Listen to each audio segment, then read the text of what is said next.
Hello everyone. So, idioms and phrases లో most all of the categories complete చేసాము సక్సెస్ఫుల్గా. Body parts, animals, colours, food, nature and weather, time, next money and finance, sports, work or business, travel or moment, emotions.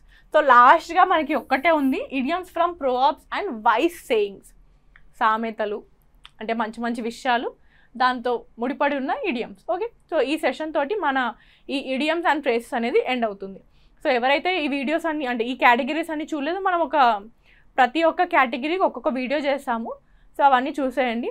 So let's start the session with the idioms from proverbs and wise sayings. So first మీకు already తెలుసు session ఎలా వెళ్తుందనేసి. First మనము దాని idiom discuss చేస్తాము, next meaning of Telugu and English, and next sentence ఎందుకు ఎగ్జామ్లో మనకి they are asking meaning and also use it in sentence. ఆ ఐడియమ్స్ని సెంటెన్స్లా యూస్ చేయమని అడుగుతున్నారు, అంటే సొంత వాక్యాలు యూస్ చేయమని. సో అలా ఈజీగా ఉండడానికి we are also writing the sentence. Okay, so first, all that glitters is not gold, not everything attractive is valuable. మెరుస్తుందన్నంత మాత్రాన బంగారం కాదు. ఓకే, గ్లిటర్స్ అంటే ఏంటి? మెరుపులు. అంటే మెరుపులు బాగా అట్రాక్టివ్గా ఉంటాయి. So not all glitters is gold అంటే ఏంటి? మెరిచేవంతా గోల్డ్ కాదు, అంటే మెరుస్తున్నవన్నీ వాల్యుబుల్ కాదు. గోల్డ్ వాల్యుబుల్ కదా, సో అదే మీనింగ్ ఇక్కడ. Not everything attractive is valuable. మెరుస్తున్నదంతా మాత్రాన బంగారం అంటే వాల్యుబుల్ కాదు. బంగారం వాల్యుబుల్, మెరుస్తున్నదంతా వాల్యుబుల్ కాదు అనడానికి ఈ సామెత యూస్ చేస్తారు, proverb. Be careful, remember that all glitters is not gold. Okay, next, Rome wasn't built in a day. అంటే ఏమంటున్నారు? రోమ్ అనే స్థితిని ఒక రోజులో కట్టలేదు అంటున్నారు. సో అక్కడ మీనింగ్ ఏంటి? Great work takes time. గొప్ప విషయాలు ఒక్క రోజులో జరగవు. అంటే రోమ్ అనేది ఒక గ్రేట్ సిటీ, కానీ దాన్ని ఒక్క రోజులో కట్టలేరు. అంటే గ్రేట్ వర్క్ అంటే రోమ్ లాంటి గొప్ప సిటీస్ కట్టాలంటే it will take much hard work and చాలా డేస్ కావాలి. ఓకే, గొప్ప విషయాలు ఒక రోజులో జరగవు. Great works take time. Be patient, Rome wasn't built in a day. అంటే కొంతమంది ఎలా ఉంటారంటే, ఇప్పుడు ఎగ్జామ్ వచ్చేసింది, నోటిఫికేషన్ అంటే గట్టి ఈరోజు అయిపోవాలి అని కూర్చుంటారు కదా. సో అప్పుడు మనం వాళ్ళకి అనొచ్చు, listen, Rome wasn't built in a day అంటే ఒక రోజులో రోమ్ కట్టడం అవ్వలేదు. So great works like great things take time కదా. సో మన ప్రిపరేషన్ కానీ మన సక్సెస్ కూడా అంతే.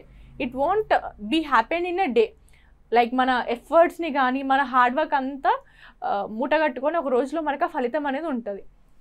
Next, don't count your chickens before they hatch. అంటే ఏంటి? గుడ్లు ఉన్నాయి కదా, అంటే అవి అంటే ఆ చికెన్ ఏదైతే చిన్న కోడిపిల్ల ఉందో అది బయటికి రాకముందు అవన్నీ కౌంట్ చేసుకుంటూ కూర్చోక అనేసి అంటున్నారు. Don't count your chickens before they hatch. Don't assume success too early. జరిగే వరకు ఆశపడవద్దు. ఓకే, అర్థమై ఉంటుంది. చికెన్స్, గుడ్డు ఉంది, గుడ్డు నుంచి పిల్ల వచ్చే వరకు అంటే గుడ్లు లెక్క పెట్టుకుంటూ నీ సక్సెస్ ఎర్లీ సక్సెస్ నాకు ఇది వచ్చేస్తుంది అన్నట్టు ఉంటారు కదా, అది ఉండొద్దు అని చెప్పేసి ఈ ఇడియం మీనింగ్. సెంటెన్స్ చూస్తే, wait for the result, don't count your chickens yet. Okay, అంతే. మామూలుగా ఇప్పుడు ప్రిలిమ్స్ అయిపోగానే వచ్చేసిందిలే అని అనుకుంటారు కదా, అక్కడ ఏంటి ఏదో పైన కనిపించే ఈ మార్క్స్ షీట్ కీస్ బట్టి డిసైడ్ అయిపోతారు.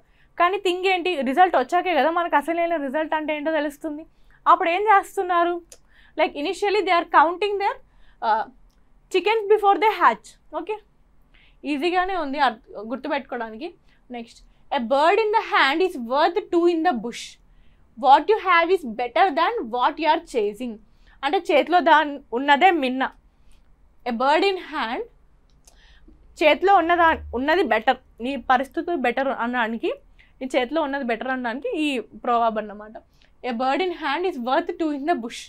ఓకే, అంటే ఏంటి ఎగ్జాంపుల్ అంటే, చేతిలో ఒక బర్డ్ ఉంది అనుకోండి, అంటే ఈ పొదల్లో ఒక 2 బర్డ్స్ ఉన్నాయి.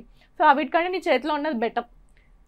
అది ఆపర్చునిటీ కానీ ఏదైనా థింగ్ అన్నా కానీ, ఆ బర్డ్ అనే కాదు, ఆపర్చునిటీస్ ఏదైనా విషయాలు కానీ. Okay, what you have is better than what you are chasing. Next, take the offer no, a bird in the hand is better. Okay, next, when in Rome do as the Rome does. రోమ్లో ఉన్నప్పుడు like do as the Roman does. రోమ్లో ఉన్నప్పుడు Romans ఎలా చేస్తారో అలా చెయ్యి. అంటే ఏంటి? వాళ్ళలాగా ఫాలో అవ్వనేసి అంటున్నారు, అంతే కదా. ఫాలో లోకల్ కస్టమ్స్, ఎక్కడ ఉంటే అక్కడ నిబంధనలను పాటించాలి. Okay, when in Rome do follow Romans as Romans do. Dress modestly there, when in Rome do as the Romans do. Okay, ఇప్పుడు మనం ఒక కల్చరల్ ఫెస్టివల్ వెళ్తుంది అంటే what we have to do, అలా అంటే అక్కడ ఎలా కల్చరల్ ఫెస్టివల్ ఎలా ఉండాలి, కల్చరల్గానే డ్రెస్ అవ్వాలి. మోడర్న్గా మోడర్న్గా ఒకరు వెళ్ళారనుకోండి మనం అప్పుడు ఏం చెప్పొచ్చు, when in Rome do as the Romans do, అంటే ఆ పరిస్థితులకు తగ్గట్టుగా అలానే బిహేవ్ చేసుకోవాలి, వాళ్ళు ఎలా చేస్తున్నారో అలానే చేయాలి. ఓకే, అక్కడ లైక్ ఎక్కడ ఉంటే అక్కడ నిబంధనలను పాటించాలి. Next, don't put all your eggs in one basket. ఇది మనం చాలాసార్లు వింటాము. ఏంటిది, don't risk everything in one plan. అన్ని ఆశలు ఒకదానిపై పెట్టవద్దు. అంటే ఎగ్స్ అన్నీ ఒకటే బాస్కెట్లో పెట్టామనుకోండి, ఒక్కసారి బాస్కెట్ గ్రిప్ అయి కింద పడితే అన్ని ఎగ్స్ పడిపోతాయి. సో ఈ ఎగ్స్ అనేవి మీ ప్లాన్స్ కానీ మీ థింగ్స్ ఐడియాస్ అవన్నీ ఒకటి దగ్గర పెట్టారనుకో, ఒకటే దాని మీద ఇన్వెస్ట్ చేస్తారనుకోండి, అప్పుడు ఏమైంది, ఆ బాస్కెట్ ఎప్పుడైతే పడిపోద్దో అంత రిస్క్లో పడిపోద్ది. సో అక్కడ కూడా ఇదే, అన్ని ఆశలు ఒక్కదానిపై పెట్టవద్దు. నెక్స్ట్ ఏమవుతుందో తెలియదు కదా. సో ఇక్కడ సెంటెన్స్ చూస్తే, diversify your investments, don't put all your eggs in one basket. ఇప్పుడు మామూలుగా ఇన్వెస్ట్మెంట్స్ అనేవి పెడతారు, అన్నీ ఒకటే కంపెనీ దాంట్లో ఇన్వెస్ట్ చేస్తారు అనుకో, ఏమైంది ఒకవేళ ఫ్యూచర్లో కంపెనీ రిస్క్ అయ్యి డెప్ట్లో వెళ్ళిపోతే అప్పుడు ఏంటి, మనం కూడా రిస్క్లో వెళ్ళినట్టే. అలా కాకుండా మనము మన ఇన్వెస్ట్మెంట్లు వేరే వేరే కంపెనీస్లో పెట్టామనుకోండి, then what you are doing, you are not putting all your eggs in one basket. Okay, you are investing in various sources, various companies, కాబట్టి యూ విల్ బీ హ్యావింగ్, ఇక్కడ డెట్ వచ్చినా కానీ అక్కడ నువ్వు రికవర్ అవ్వచ్చు. Okay, next, you can't judge a book by its cover. ఇది చాలా తెలుసు, అంటే మొహం చూసి అసలు ఏంటని చెప్పొద్దు నువ్వు. Okay, don't judge based on appearance. దృష్టికి కనిపించే దాన్ని బట్టి అంచనా వేయకూడదు. You all know this proverb, బాగా తెలుసు. అపీరియన్స్ అంటే ముందు చూసి వెనకాల ఏముందో చెప్పలేమన్నమాట. అంటే కొంతమంది చూడ్డానికి అపీరియన్స్ వైజ్ లోగా ఉన్నా కానీ టాలెంటెడ్ ఉంటారు. ఓకే, ఇప్పుడు ఎగ్జాంపులే ఏదైనా బుక్ ఉందనుకోండి, పేజ్ కవర్ చాలా బాగుండదు. ఇప్పుడు ఎగ్జాంపుల్ ఎన్సీఆర్టీసీ తీసుకోండి, ఎలా ఉంటాయి, చాలా డల్గా ఉంటాయి. అంటే దాని ముందున్న ఫ్రంట్ పేజ్ బుక్ అంటే బుక్ మీనింగ్ తీసుకుంటున్నాను కాదు, బేసిక్గా మీకు ఎక్స్ప్లెయిన్ చేస్తున్నాను. బుక్ మన ఎన్సీఆర్టీసీ, ఈ యూపీఎస్సీకి చదివే ఎన్సీఆర్టీసీ కానీ మామూలుగా ఎన్సీఆర్టీ బాగా డల్గానే ఉంటుంది, కవర్ ఏమంత అట్రాక్టివ్ ఏముండదు, కానీ దాంట్లో ఉండే ఇన్ఫర్మేషన్ చాలా డివైన్ కదా. సో అక్కడ ఏంటి, you can't judge the book by its cover. ఇది మీకు తెలుసు. ఎగ్జాంపుల్ మామూలుగా ఇంకా ఎన్హాన్స్ చేద్దామని చెప్పాను. He looks rough but you can't judge a book by its cover. Okay, next, let sleeping dogs lie, don't bring up old problems. అంటే ఏంటి, పాత విషయాలను తీసుకురాకు అన్నప్పుడు let the sleeping dogs lie. Okay, పడుకునే విషయాలు, స్లీపింగ్ డాగ్స్ పడుకున్న విషయాలు అంటే మర్చిపోయినవి, పాత గడిచినవి. అంటే let the old things die అనేసి అంటున్నారు. ఓకే, డోంట్ బ్రింగ్ అంటే అంతే ఉండని, మళ్ళీ తీసుకురాకు, పాత విషయాలను మళ్ళీ తవ్వకూడదు. మీ సెంటెన్స్ చూస్తే, don't mention the fight, let the sleeping dogs lie. Okay, next, the early bird catches the worm. చాలా బెస్ట్ అంటే ప్రోవర్బ్ ఇదన్నమాట. నాది కూడా ఎప్పుడు నా బోర్డు మీద ఉంటుంది, ఎర్లీ బర్డ్ క్యాచెస్ ద వామ్. అంటే మనం అందరికంటే ముందున్నాం అనుకోండి, సక్సెస్లో కూడా ముందుంటాము. అంతే, మార్నింగ్ లేవడమే కాదు, ఏదైనా విషయంలో ఎర్లీ బర్డ్ క్యాచెస్ ద వామ్. అంటే ఇప్పుడు ఒక పిట్టు ఉందనుకోండి, మార్నింగే లేచి అంటే దాని ఆహారం కోసం ప్రే కోసం వెళ్తూ ఉంటుంది కదా, అప్పుడేంటి అందరి బర్డ్స్ కంటే ముందు లేస్తుంది కాబట్టి early bird it will definitely catch its prey, దాని ఆహారం దాన్ని వెతుక్కొని వస్తుంది. సో మనం కూడా అంతే, when we wake up early will do things before others do. Okay, అలా ఏమవుతుంది, we can get more success. Okay, being early brings success. ముందుగానే లేవడం విజయానికి దారి. ఎప్పుడైతే మామూలుగా మనము లేజీగా ఉన్నప్పుడు ఇది బెస్ట్ ప్రోవర్బ్ అన్నమాట. The early bird catches the worm. Okay, reach early, the early bird catches the worm. Okay, ముందుగా ఉండడం బెస్ట్ థింగ్ ఇది. Next, jack of all trades, master of none, good at many things but expert at none. అన్నీ వచ్చేవాడు కానీ ఎటు పకడ్బందీగా లేనివాడు. అంటే అన్నీ తెలుసు అన్నమాట, అన్నిట్లో మంచిగా ఉంటాడు కానీ ఏది ఎక్స్పర్ట్ ఉండడు. ఓకే, అప్పుడు మనం jack of all trades but master of none అంటారు. ఓకే, సెంటెన్స్ చూస్తే, he's a jack of all trades but master of none. Next, too many cooks spoil the broth. అంటే ఏంటి, బ్రోత్ అంటే ఒక సూప్ టైప్ అనుకోండి, చాలా ఒకటే డిష్ని ఒక 10 మంది వంట వాళ్ళు చేస్తే ఏమవుతుంది, అది డెఫినెట్గా స్పాయిల్ అవుతుంది. ఓకే, సో ఇక్కడ ఏంటి, too many people involved ruins the work. అంతే కదా, ఇక్కడ too many cooks spoil the broth అంటే too many people will spoil the work. Okay, work కానీ ఏదైనా విషయం కానీ ఎక్కువ మంది ఒకటే వర్క్ మీద ఇన్వాల్వ్ అవుతే అంతే అవుతుంది. సో ఇక్కడ మనకి ఏది గుర్తు రావాలి, డిస్గైజ్డ్ అన్ఎంప్లాయ్మెంట్ అని మనకి ఎకానమీలో వస్తుంది కదా. అంటే ఒక అగ్రికల్చర్ ఫీల్డ్లో లిమిటెడ్ పీపుల్తో సరిపోతుంది, ఎక్కువ మంది ఉండడం వల్ల ఏమవుతుంది, like it is not spoiling the work, కానీ ప్రొడక్టివిటీ అనేది తక్కువ అయిపోతుంది. Okay, keep it simple, too many cooks spoil the broth. Okay, ఎక్కువ మంది ఇన్వాల్వ్ అవసరం లేదు అనేసి. Next, the grass is always greener on the other side, the other situation seem better than ours. ఇతరుల జీవితం ఎప్పుడు మంచిదిగా కనిపిస్తుంది. అంటే మామూలుగా గ్రాస్, మనం ఉన్నది కూడా గ్రాస్, ఒక గ్రాస్ ఫీల్డ్లో ఉన్నాం అనుకోండి, అక్కడ ఏంటి మొత్తం మనం ఉన్నదానికి, అరే అక్కడ గ్రీన్గా ఉంది నా దగ్గర లేదు అంటే వేరే వాళ్ళ సిచ్యువేషన్ బాగున్నాయి నాదేంటి ఇలా ఉంది అని అనుకుంటాం కదా, ఆ ఐడియామే ఇది. The grass is always greener on the other side. మనకు అక్కడికి వెళ్ళినా కనిపిస్తుంది, అరే నేను ముందున్న ప్లేస్లో బాగుంది కదా గ్రీనర్గా ఉంది కదా అని. సెంటెన్స్ చూడండి, stop comparing, the grass is always greener on the other side.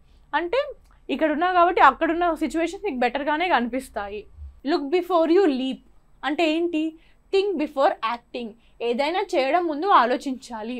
Okay, దేంట్లో అయినా వెళ్ళే ముందు ఆలోచించాలి. లుక్, ఆలోచించు.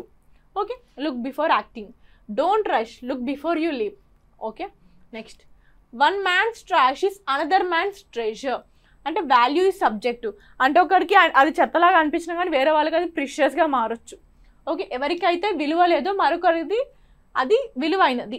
ఓకే, కొంచెం బాగా ప్రోబబుల్ ఎక్కువైనట్టుంది. She collects old things, one man's trash is another man's treasure. ఇప్పుడు కాయిన్స్ ఉంటాయి మన ఇంట్లో, మామూలుగా కొంతమంది ఉంటారు ఈ కాయిన్స్ కలెక్ట్ చేస్తూ ఉంటారు అనమాట. 1940s 80sలో ఉన్నవి చిన్న చిన్న కాయిన్స్ కలెక్ట్ చేస్తుంటారు. సో చాలామంది ఏంటి అవి ఇంట్లో పడేసి ఉంటారు, ఎందుకంటే ఇప్పుడు దానికి వాల్యూ లేదు కదా. సో అప్పుడేంటి మనం ఒక ట్రాష్ అన్నట్టుగా ఇంట్లో పెట్టుకుంటాం, కానీ అది కొంతమందికి ట్రెజర్, కొంతమందికి అది హాబీ లాగా ఉంటుంది కదా కాయిన్స్ కలెక్ట్ చేయాలి అనేసి. సో అక్కడ ఏంటి అదొక, అంటే ఇక్కడ ట్రాష్గా పడేసిన coins it is becoming someone's value. అక్కడ మీకు అర్థమవుతుంది కదా. సో ఇక్కడ వాల్యూ అనేది సబ్జెక్టివ్, అది మారుతూ ఉంటుంది పర్సన్ని బట్టి. ఇంకో మీనింగ్ కూడా ఉంటుంది, లైక్ ఒక యాడ్ ఉండే యూట్యూబ్లో మనకు వచ్చి ఉంటుంది, మీకు కూడా తెలిసి ఉంటుంది. అంటే వాళ్ళ ఫాదర్ వాళ్ళ కొడుకు ఒక వాచ్ ఇస్తాడు, అంటే చాలా వాళ్ళ తాతల కాలం నుంచి వస్తుందని చెప్పి ఆ హెయిర్లూమ్ని ఆయనకి ఇస్తాడు అన్నమాట. సో ఈ అబ్బాయి ఏం చేస్తాడు, దీన్ని అమ్మేద్దాము అనేసి మామూలుగా అమ్మే షాప్కి వెళ్తాడు, ఈ వాచ్ షాప్కి వెళ్తాడు అన్నమాట. సో వాచ్ షాప్ ఆయన ఏం చేస్తాడు, దీనికి అంతేం డబ్బులు రావు, కొన్నే వస్తాయని చెప్పేసి అంటారు. ఇక తిరిగి వెళ్ళి వాళ్ళ డాడీకి చెప్తాడు, ఈ వాచ్ ఎందుకు ఇచ్చావు, వేస్ట్, నాకు అక్కడ ట్రాష్ లానే చూస్తున్నారు కదా. సో అదే వాచ్ వాళ్ళ డాడీ ఏం చేస్తారు, దీన్ని మ్యూజియం పట్టుకెళ్ళంటే మ్యూజియం వాళ్ళు చాలా అంటే ఎన్నో ఇంతలు ఎక్కువ చెప్తారనమాట దాని వాల్యూ. సో ఇక్కడ ఏంటి, ఒక దగ్గర అది ట్రాష్గా ఉన్నా కానీ దాని వాల్యూ ప్లేసెస్ని బట్టి చేంజ్ అవుతుంది. సో ఇక్కడ కూడా అదే, అంటే మ్యూజియంకి వెళ్తే వాళ్ళకి తెలుసు అది ఒక మంచి ఏన్షియంట్ పీస్ అనేసి, వాళ్ళ మ్యూజియం వాళ్ళకి ఆ వాల్యూ తెలుస్తుంది. ఇక్కడ ఏమవుతుంది, ఒకరికి అది ట్రాష్ లాగా అనిపించినా కానీ వేరొకరికి ట్రెజర్ లాగా అనిపిస్తుంది. నాట్ ఓన్లీ అంటే ఒక థింగే కాదు, ఏదైనా విషయం కానీ లైక్ వేరే సబ్జెక్టివ్ ఐటమ్స్ కానీ. Okay, next, a rolling stone gathers no moss, a person who doesn't settle gains no stability. Rolling stone, ఇప్పుడు ఒక స్టోన్ అనేది రోల్ అవుతూ ఉంది అంటే ఇట్ డజంట్ గ్యాదర్ ఎనీథింగ్. ఇప్పుడు నువ్వే ఒక నొమాడిక్ పర్సన్ అనుకో, ఒక స్టెబిలిటీ లేకుండా అక్కడికి ఇక్కడికి తిరుగుతున్నావు అంటే ఏమవుతుంది, యూ వోంట్ అంటే ఒక స్టెబిలిటీ అనేది ఉండదు, నువ్వు సెటిల్ అవ్వవు. Okay, a person who doesn't settle gains no stability. స్థిరత లేని వ్యక్తికి వృద్ధి ఉండదు. ఓకే, స్టెబుల్గా ఉండాలి, అంటే స్టెబుల్గా ఉంటేనే అక్కడ సెటిల్ అవుతాము అనడానికి ఇది. ఏ రోలింగ్ స్టోన్ గ్యాదర్స్ నో మోస్. రోలింగ్ స్టోన్ అంటే అన్స్టెబిలిటీగా ఉన్న ఒక స్టోన్, నో మోస్ అంటే ఒక సెటిల్మెంట్ ఉండదు. ఓకే, అంతే కదా, రోల్ అవుతానే ఉంటుంది, అన్స్టెబుల్గా వెళ్తూనే ఉంటుంది. He keeps switching jobs. A rolling stone gathers no moss. Stability అంటే సెటిల్ అవ్వాలి అంటే ఒక కంపెనీలో ఒక 5-6 years అంతే వర్క్ చేస్తే మనం అక్కడ సెటిల్ అయిపోతాం. నెక్స్ట్, అంటే ప్రెషర్ ఉంటే సెటిల్ అవ్వలేము అనుకోండి. ఈ వర్డ్కి meaning, don't make a mountain out of a molehill. Don't exaggerate small problems. చిన్న విషయాన్ని పెద్దదిగా చేయవద్దు. Don't make a mountain out of a molehill. అంటే చిన్న హోల్ నుండి డోంట్ మేక్ ఏ మౌంటైన్, పెద్దగా చెయ్యకు. చిన్న ప్రాబ్లం చిన్నగానే వదిలే, పెద్దగా చెయ్యకు అనడానికి. Relax, it's minor. Don't make a mountain out of a molehill. Okay, next. Silence is golden. Being quiet is often best. మౌనం మేలైనది. అర్థమై ఉంటుంది. Silence is golden, silence is best. Okay, sometimes silence is golden. Okay, next. Birds of a feather flock together. Similar people stick together. ఒకే స్వభావం ఉన్న వరకు కలిసి ఉంటారు. ఇది మనకి తెలిసిందే. ఒకే ఒపీనియన్స్ ఉన్న వాళ్ళు, ఐడియాస్ ఉన్న వాళ్ళు కలిసి ఉంటారు. They are always together. Birds of a feather flock together. Blood is thicker than water. Family bonds are strongest. అంటే బ్లడ్ కంటే వాటర్ థిక్గా ఉంటుంది. అంటే ఇక్కడ ఏంటి, బ్లడ్ అంటే మన ఫ్యామిలీ టైస్ అనేవి ఎప్పుడు స్ట్రాంగ్గానే ఉండడానికి ఈ ఇడియం అన్నమాట. బంధువులతో ఉన్న సంబంధం బలమైనది. Blood bonds are strongest. మామూలుగా will get it more in the movies. Okay, she chose her brother. Blood is thicker than the water. Okay, next. అంటే ఏంటి అంటే బంధాలు అంటే బ్లడ్ తోటే కదా అందరు రిలేట్ అయి ఉంటారు అక్కడ ఫ్యామిలీలో. సో అక్కడ వేరే వాళ్ళతో చూసుకుంటే బ్లడ్ ఈజ్ థిక్కర్ అంటే బంధం అనేది గట్టిగా ఉంటుంది, అంటే లైక్ రక్త సంబంధము. Okay, next. You reap what you so. Your actions have consequences. ఎటువంటి చర్యలు ఉంటే అలాంటి ఫలితాలు ఉంటాయి. You reap what you so అంటే ఇప్పుడు నువ్వు ఒక మొక్క నాటుతావు. ఇప్పుడు నేనే అనుకోండి, మ్యాంగో సీజన్, ఇప్పుడు సమ్మర్ సీజన్ కాబట్టి నేనే ఒక మ్యాంగో ట్రీ వేసాను అనుకోండి. అంటే మ్యాంగో సీడ్ ఉంటుంది కదా, అది వేస్తే ఏమైంది, నాకు మ్యాంగో ట్రీనే వస్తుంది, అంతే కదా. నేను ఇప్పుడు వేరే అంటే ఏదన్నా రోజ్ ఫ్లవర్ వేసాను అనుకోండి, ఆ మొక్క నాటాను అనుకోండి రోస్ది, అది నాటి అదే వస్తుంది కదా, నాకు మ్యాంగో రాదు కదా. సో ఇక్కడ ఏంటి, నువ్వు ఎలాంటి యాక్షన్స్ చేస్తున్నావో దానికి అవి కాన్సిక్వెన్సెస్ ఉంటాయి. సో అప్పుడు ఇది యూస్ చేస్తాం. You reap what you sow. Be kind. Remember you reap what you sow. Okay, అర్థమైంది అనుకుంటా. సో ఇలా మనం ఈ idioms from proverbs and wise సేయింగ్లో we have completed 20 sets. So ఇలా మనం ఇడియమ్స్ అండ్ ఫ్రేజెస్లో నియర్లీ 12 sets, 12 categories కంప్లీట్ చేసాము. సో ఇవి అంటే మీకు ఆల్రెడీ తెలుసు why we have done the categories. మనకి ఈజీగా ఉండడానికి, కన్ఫ్యూజ్డ్గా ఉండొద్దు. ఓకే, అంటే ఈ కేటగిరీ వైజ్ మనం ఏం చేస్తున్నాము, కన్ఫ్యూజన్ లేకుండా లైక్ ఈ కేటగిరీలో ఈ ఇడియమ్స్ రావచ్చు. ఇప్పుడు బాడీ పార్ట్స్ అంటే కోల్డ్ ఫీట్ అనేసి. ఓకే, నెక్స్ట్ ఇప్పుడు ఎమోషన్స్ అని మాట్లాడాము, అక్కడ ఎమోషనల్ టర్మ్స్ గురించి అలా మాట్లాడాము. సో ఇది మన ఇడియమ్స్ అండ్ ఫ్రేజెస్. ఈ సెషన్ తోటి మనం ఎంటైర్గా కంప్లీట్ చేసాము ఇడియమ్స్ అండ్ ఫ్రేజెస్ అంతా. సో ఎవరికైతే ఇంకా డౌట్స్ ఉన్నాయో డూ కమెంట్. అండ్ ఆల్సో ఏం చేయండి అంటే ఈ సెషన్ తర్వాత నేను ఈ పీడిఎఫ్ అంతా టెలిగ్రామ్ ఛానల్లో పోస్ట్ చేస్తాను. మన ఛానల్ డిస్క్రిప్షన్లో ఉంటుంది, ఫాలో అవ్వండి. ఓకే, సో ఎవరికైతే ఇంకా కావాలనుకుంటున్నారో ప్లీజ్ డూ ఆస్క్. అంటే మేడం ఇదే ఎక్కువైపోయాయి అనుకునే వాళ్ళు ఓకే, ఇంకా చదవాలి అనుకునే వాళ్ళు అడగండి. ఓకే, ఒకవేళ అంటే మీకు వేరే బుక్ కావాలి చదవాలి అనుకునే వాళ్ళు there is a book called black book అన్నమాట. బ్లాక్ బుక్ అనేసి మార్కెట్లో ఉంది, అది బాగుంది. Like I'm referring that book. Black book అనేసి సమ్ ఆథర్ది ఉంది, నేను నెక్స్ట్ క్లాస్లో చెప్తాను. ఆథర్ పేరు నాకు గుర్తులేదు. Like black book for English vocabulary అని ఒక బుక్ ఉంది. సో ఈ బుక్ చాలా బాగుందన్నమాట. మీకు ఎస్ఎస్సి సిజిఎల్ అలా చదివే వాళ్ళకి ఇది యూస్ అవుతుంది, వొకాబులరీ.